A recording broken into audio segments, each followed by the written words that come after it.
Qu'est-ce que tu ressens en marquant tes premiers buts avec le Real Madrid dans le stade de Santiago Bernabéu?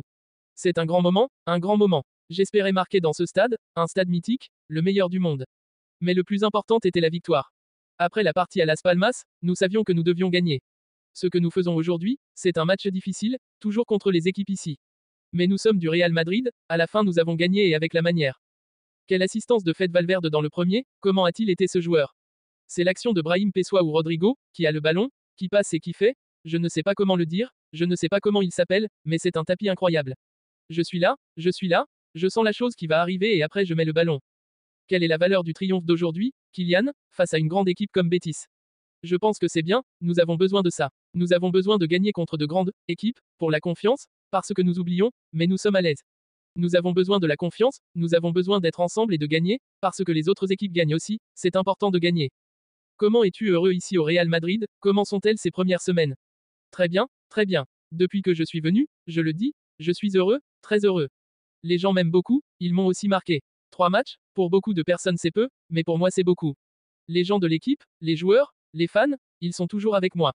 Mon objectif c'est de donner de la confiance et de marquer des buts pour toute l'équipe et cette équipe. Et enfin, qu'est-ce que tu as ressenti lors de cette ovation, après avoir été substitué, ta première grande ovation ici au Real Madrid? Comme je l'ai toujours dit, depuis le premier jour, le jour de ma présentation, c'est un rêve d'être ici. Je suis très heureux et j'espère marquer plus et avoir plus d'ovations. Merci Kylian, au revoir. Et avant de nous dire au revoir, n'oublie pas de liker cette vidéo si tu as aimé. Abonne-toi à notre chaîne pour continuer à apprécier des contenus comme celui-ci est très important, active toutes les notifications pour recevoir toutes les nouvelles. Merci pour ton soutien au Real Madrid. Je te donne mon avis. Mbappé sauve le Real Madrid, les Merengues s'imposent 2-0 contre le Real Betis grâce à un doublé de leur nouvelle star. Ce soir, le Santiago Bernabéu a vibré pour la 4e journée de Liga, où le Real Madrid a affronté le Real Betis. Une rencontre cruciale pour les hommes de Carlo Ancelotti, qui avaient besoin d'une victoire pour se relancer après un début de saison mitigé.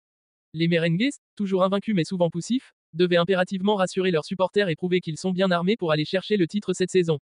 Le début de saison du Real Madrid a été marqué par des performances inégales. Lors de la première journée, les Madrilènes ont été tenus en échec par un courageux Real Majorque, 0-0, malgré une domination territoriale nette.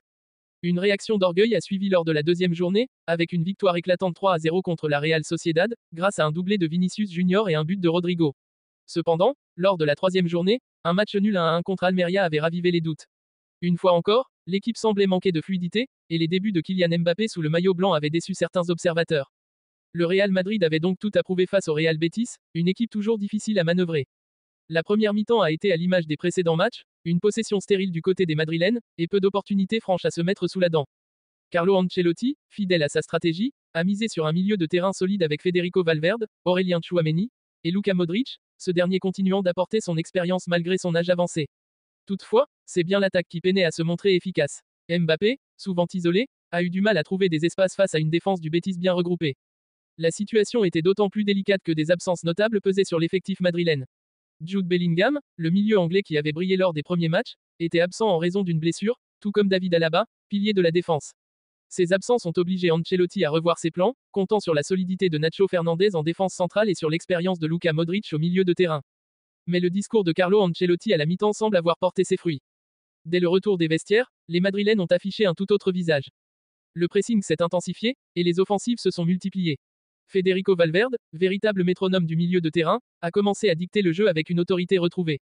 C'est à la 55e minute que le Bernabéu a enfin pu laisser éclater sa joie. Sur une action initiée par Luka Modric, le ballon est parvenu à Valverde qui, en pleine course, a réalisé une talonnade magistrale à l'entrée de la surface, déjouant la vigilance de la défense du Betis. Mbappé, qui n'attendait que cette opportunité, a ajusté son tir et envoyé une frappe imparable dans les filets de Rui Silva. Ce premier but a soulagé tout le stade et a semblé libérer le Français d'un poids. Boosté par cette ouverture du score, les Madrilènes ont continué d'attaquer sans relâche. Vinicius Junior, très en vue tout au long du match, a continué de poser de sérieux problèmes à la défense du Betis par ses dribbles et ses accélérations fulgurantes.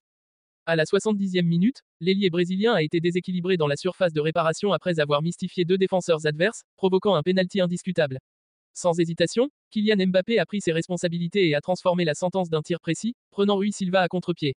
Ce doublé a scellé la victoire du Real Madrid et marqué le début de ce qui pourrait être une période dorée pour Mbappé au sein du club. Les dernières minutes du match ont été gérées avec professionnalisme par le Real Madrid. La défense, bien emmenée par Nacho et Antonio Rudiger, a contenu les quelques tentatives du Betis, tandis que le milieu de terrain assurait une maîtrise totale des débats. Ancelotti a procédé à quelques changements en fin de match, permettant notamment à Brahim Diaz de faire son entrée pour apporter un peu plus de dynamisme et de fraîcheur dans l'entrejeu. Cette victoire 2-0 permet au Real Madrid de rester invaincu et de remonter provisoirement à la première place du classement, en attendant les résultats des autres matchs de la journée.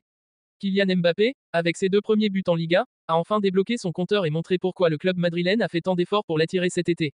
Carlo Ancelotti, quant à lui, peut se réjouir de cette performance qui devrait apaiser les tensions et renforcer la cohésion au sein de son groupe. Les supporters du Real Madrid espèrent que cette victoire marquera un tournant dans la saison et que l'équipe poursuivra sur cette lancée. La connexion entre Mbappé, Valverde et Vinicius Junior, aperçue ce soir, laisse entrevoir des perspectives très prometteuses pour l'avenir. Le prochain défi pour le Real Madrid sera de confirmer cette belle prestation lors de la 5e journée de Liga, où ils affronteront un adversaire redoutable, le Villarreal, sur ses terres. Ce match sera une véritable épreuve de vérité pour mesurer les progrès accomplis par l'équipe, surtout dans un contexte où les absences pourraient encore peser lourdement.